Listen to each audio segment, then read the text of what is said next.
If you've been following current events, you will likely have heard about the wildfires that are ravaging much of California and Oregon as we speak. Even though these fires are a very common way of life, it does not make them any less devastating or the damage they cause any less severe.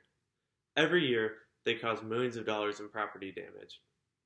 In 1988, a very similar fire erupted in Yellowstone National Park, which forever changed the way that park officials deal with these fires.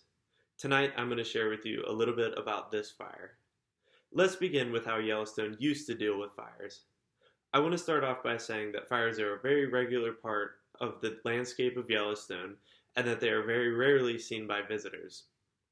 In 1972, park officials adopted a let it burn policy, which basically stated that any fire that was caused by natural causes, such as lightning, would be allowed to burn uninterrupted and allowed to run their course naturally. This policy was considered very effective, and most fires burned themselves out very rapidly. This policy was very effective up until 1988, which was considered a very bad year for fires.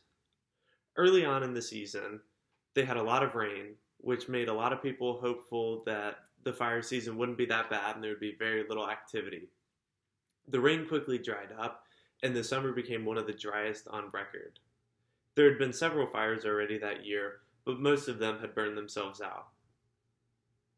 The few fires that did remain were made a whole lot worse by strong winds, which kept pushing them in all different directions, which made them very unpredictable and hard to control.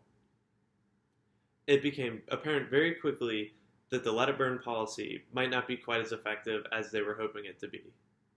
On July 21st, park officials decided that the fire had totally gotten out of hand. On July 15th, only 8,500 acres of the park had been burned, which, although that seems like a lot, the park has over 2 million acres, so it pales in comparison. By the next week, on July 21st, over 17,000 acres had burned.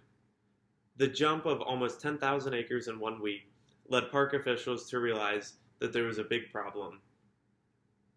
The strong winds that were pushing the fire quickly kept increasing, up to 10 miles a day that the fire was spreading. Over time, and after doing a little bit of research, they realized that it was not one fire, but it was 8 complexes or smaller fires that were joining up to appear as one big fire. In total, over 9,500 firefighters, both local and military, were called upon to help fight the blaze. They were digging fire line as quick as they could, but as the fire was moving at almost 10 miles a day, a lot of times they were not quick enough and had to evacuate before they were able to build a successful line in order to maintain safe. One of the greatest bits of news from the entire fire was that no firefighters died at any point during the fire. Even though almost 1.2 million acres in total burned, there is a silver lining to this story. The fire was finally put out on September 11, 1988. It was a mixture of the firefighters finally being able to build successful fire lines, the fire running out of fuel to burn, and a light snowstorm that was able to finally put the blanket over the park that it needed. As fire is very regular in Yellowstone, the park bounced back very quickly. A good bit of news is that it cleared out all of the old trees and allowed new trees to sprout, allowing for a lot more diversity and giving the park a fresh look. One very surprising fact for a lot of people is that very few large animals died. So now you know a little bit about the fire, and even though fires are very common, the 1988 fire was no regular fire. It caused the park to officially change its policy on letting fires burn out naturally, and now to this day, if a fire appears to be problematic, they will immediately start building fire lines and send people in to intervene.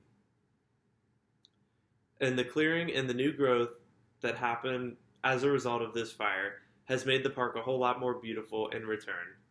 Thank you.